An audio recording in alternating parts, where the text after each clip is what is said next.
The Gospel coming from St. Matthew tells us that you and I are the salt of the earth.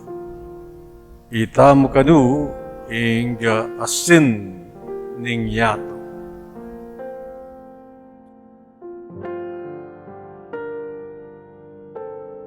Salt heals wounds. It heals.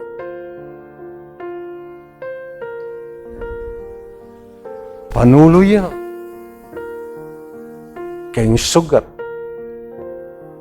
Tung may sugat ka, o ita, masakit nung masakit. Kalupa na mo, potang may sugat ka, tugtuganan ding fertilate, ubaya din, o kaya alcohol. Maplas, amaplas.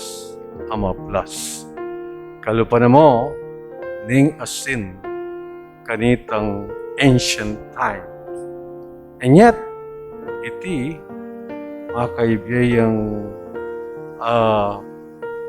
kauluan keng sugat. Nga pinita mong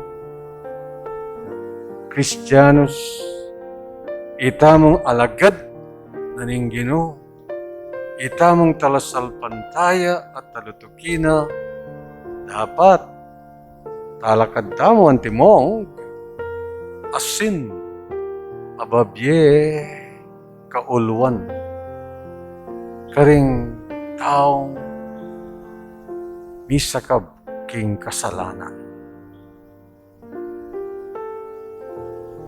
King makananong paralan, kalugarang kong kapatid,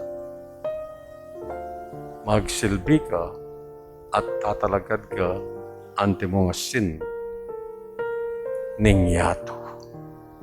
Be a salt to everyone by obeying the will of God.